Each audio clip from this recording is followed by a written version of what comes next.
Well, I have a strong passion and desire to make changes, and I love Alaska. And what I love most about Alaska is the people of Alaska. And I want to make sure that people have faith in government once again. And it really frustrates me when people say that government isn't the solution, it's the problem. We're still of the people, by the people, for the people. And so I want to make sure that people have hope in their government and get involved in their government, because I really enjoy seeing community efforts succeed. And right now we're in troubling times, and it saddens my heart to see people leaving the state of Alaska because we simply do not have enough education opportunities, job opportunities, or economy is shrinking. And so government does have a role in the economy. We do set the stage, we do put up the infrastructure, we also invest in education, and a key to a strong economy is education. And I have a strong education background, having served as treasurer of the Anchorage School District School Board, having taught at the Alaska Electrical Apprenticeship School, and also be involved with the Alaska Process Industry Careers Consortium and putting Alaska's resources to work and other organizations that deal with education. And so I just want to put those skills and abilities on work on behalf of Alaskans. Not only that, but I really do enjoy the work that I've been doing over the last 10 years serving the legislature. It is rewarding. It's a whole lot of hard work. It's a whole lot of grief. Not that I'm a masochist or anything, but I really do enjoy the work that I do.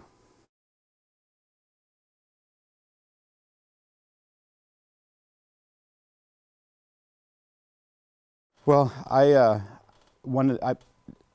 the permanent fund earnings historically has been used for two purposes, and that is for paying out the dividend to Alaskans and to inflation-proof the corpus of the fund. And I think people do get confused on what's the principle of the fund and the earnings reserve. The earnings reserve can be used to spend for government, but that's the last thing that I want to do. We need to make sure that we get our fair share from the oil industry. One of the things that we try to do with this new coalition in the House, which I'm proud to be the majority leader of, is we try to make sure that we had a system that was fair for all Alaskans. But we first need to make sure that we're not paying out to the oil industry more than we're taking in. So that needs to be fixed first. Whether or not we do something with the POMV, I think that we all agree that percent of market value is a good way, that endowment model is a good way to make sure that we have certainty for our permanent fund dividend future. But that's not the first thing I'm going to do. That's the absolute last thing that I would like to do.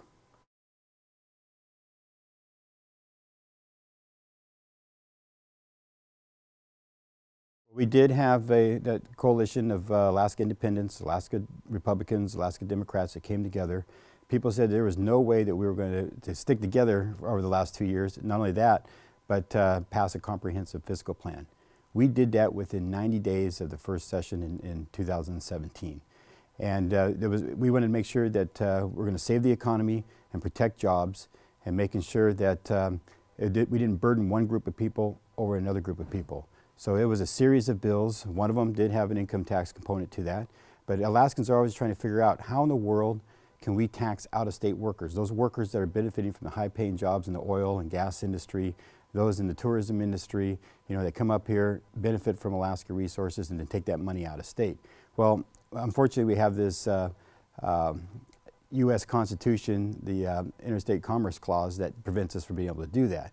However, what if we were able to tax everyone the same, but Alaskans got a rebate in the form of a permanent fund dividend? And that's what we did, so that we were effectively capturing those people that are benefiting from the resources here in Alaska, but taking that money out of state.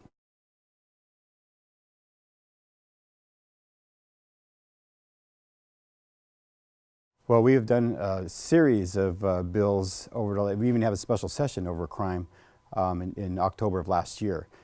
So we've done a series of things. We put $12 million more into troopers. We hired more prosecutors this year, 5 new prosecutors. We have enhanced our 911 emergency services. We've increased the sentencing for pretrial and for vehicle theft, making it harder for people to be released. We've also done that just in general for pretrial.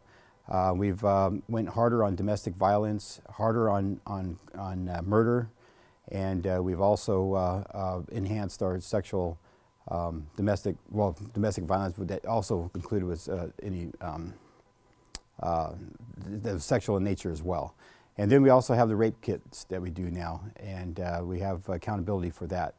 Not to mention all the stuff that we've been doing for the opioid crisis. We have now stronger reporting processes. We also have Noxalone that we're actually administrating more. And we're also put $12 million into drug treatment programs as well.